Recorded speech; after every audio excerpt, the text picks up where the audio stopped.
I will proceed also to talk about solo practice and push hands practice and sanso practice. Even though you may not specialize in it, but you should use these tools of tuisho and sanso to develop this inner sense. You need to practice also the push hands of the partner. For example, pressing, so for example, yielding, retreating, that must be done with a partner. That's because when there's a pressure applied to you, then the joints will be tested and stressed at the appropriate level. We do not resist, but we do not be totally yin, that we collapse either. So this fine-tune, this middle path of holding the postures and holding your stance, there is a tension there, if you like. If I hold, when you practice the applications, for example, lifting hands, raising hands, our first move, or grasp but still ward off, or roll back.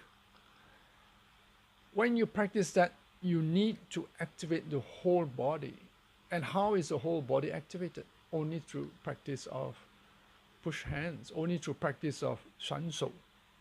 In Tai Chi, we talk about the whole body qi flowing through the whole body freely. Namely, it flows through the joints freely. It flows through the rest of the body freely. So when the joints flow freely, and then there is a flow, that internal flow of energy is what we are after in this classes. An important development of the qi flow is the dantian and the mingmen. The dantian, of course, is the point below your navel, and the mingmen is directly behind your navel. So that point, those 2 points are key. Now energy flows from our back and moves right to the head, down to the side. And from the back, it also spreads out to our shoulders and onto the arms and down to the legs. So you will need to know about this mingmen to the rest of the body. We practice Qigong and we practice our breathing with this in mind. Use a 2-stage breathing, that is filling the abdomen first, middle abdomen, top of the chest. And we do this in Zhang Zhuang, and we do this in simple push-up exercises, where we link up the legs with the body, the trunk, and from the trunk to the arms. And why do we practice Qigong and Tai Chi? Fundamental reason, we want to feel good here and now. We want to feel good. If you feel good when you practice your moves, whether it's 3 moves, 5 moves, or 10 moves repeatedly, that's good enough. If every morning, if you practice those few minutes, that half an hour, that 1 hour, up to you. But if you feel good, then you have moved your qi, you have quietened your mind, you have experienced aliveness, you have. And that is why Tai Chi is different from yoga. Tai Chi is different from aerobics or other calisthenics.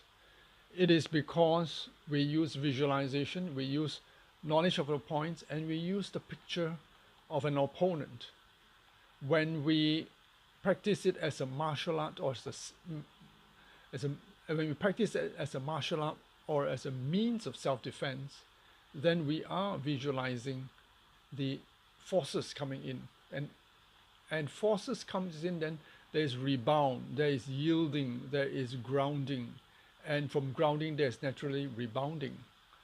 So we are having these additional points that other exercises do not have, like yoga or those exercises I mentioned. And it is because of this martial art aspects. So if you practice without tuisho practice, or without even saying that you just want it for health, you miss out, because this part there is no feedback, no biofeedback to bring you to the higher level. Move back, split.